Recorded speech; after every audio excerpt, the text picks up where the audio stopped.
Okay guys, kagaling ko lang ng fieldwork sa aking client and I'm here in Slimas kasi andito yung office nila. So this, I decided na magsimba and I'm going to Valletta. So from Slima to Valletta, merong free ferry. So, come with me, nahanapin yung ferry terminal. Yun pala yung view natin Tara from at the office. maglakad. So malamig nga kaya nakakot ako ngayon.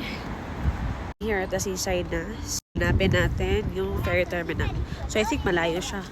And tapat siya ng valet ng Zara daw. So, I don't know, hindi ko alam eh. So, samahan niyo akong hanapin.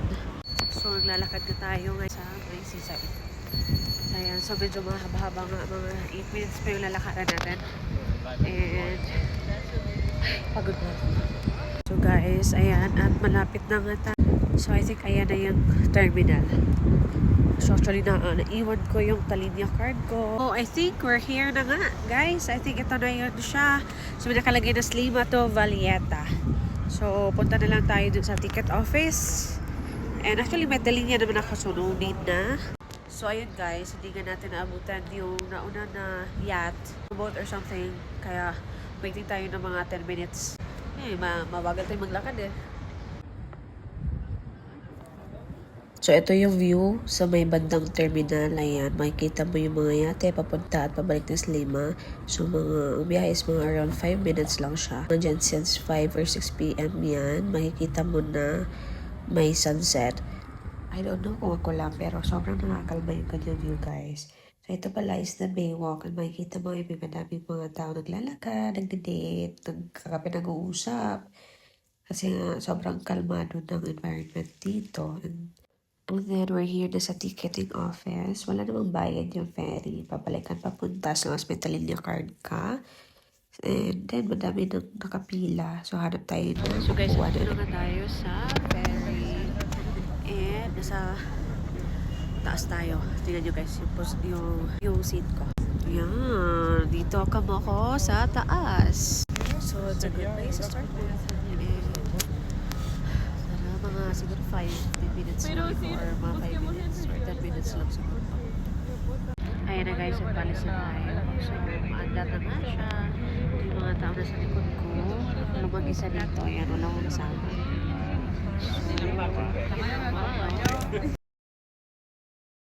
So, we're now en route to Valletta, and as you can see, I'm just thankful that the sky is clear and the sea is calm kasi mahirap pag bumiyahe na masakit yung ulo. Magsisimba nga tayo ngayon dahil nga Ash Wednesday and since galing naman Slima and may available na ferry to Valletta, that's why I took the ferry over the bus, although both of them are free naman. And as you can see, marami nga ding tourists since mas mabilis yung mag-ferry. Kasi nga ang tagal pag bus. And yung nakikita nyo, yan na yung Valletta itself. Sobrang ganda na structures yan. It's like a fortress carved out of a golden stone. And actually, that's really built to serve as a fortress or to prevent or to stop the cannon fire or cannonballs during the 16th century. And syempre, yung person, hindi naman pwedeng wala tayong video-video dyan. Kaya pa-emot-emot muna tayo. Then back. Ganda-gandahan na naman tayo sa ating video. And look at that jet planes that look like a miniature. So, natin ng ferry guys. So, hinihingal ako kasi paakyat siya. And ito na nga yung view natin paakyat.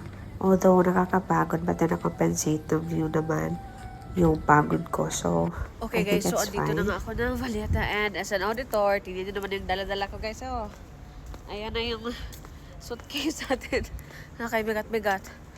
So, kasimba tayo ngayon. Ayan yung daanan, dinadaanan natin papuntang simbahan. And since Ash Wednesday naman, ay, sorry, hinihingal ako guys. So, ang ganda nga ng architecture dito. Ang ganda ng mga walls. Sobrang stone siya kasi nga island siya. And ito din pala yung view guys sa taas. Ayan o. Tingnan mo, ang ganda, parang castle. So, 7 p.m. pa nga yung misa guys. So, I think may time pa tayo mag-stroll-stroll dito. O, parang ayaw ko naman kasi ang bigat ng dala ko. Wait lang. Pakita ko pala sa inyo. May park dito for the kids. Yan, for them to play. Yan. May playground. Sobrang safe nga dito, guys. Ewan ko. Parang I just feel at ease pag dito ako. So guys, dito ako ngayon sa park. Ayan, nakatambay lang ako while waiting sa misa kasi puno nga yung simbahan ng 6. So 7 pa yung misa. Ayan, by the way, dito. Ayan. Ayan, oh, cute ng bata. Ayan. Tayo ay nagsiselfie na naman na naka-video. Siyempre, for the memories na din. Dapat nawawala yan. And yung mga pa-emote-emote natin na palakad-lakad habang mag-isa. Kasi wala naman nag-video sa atin.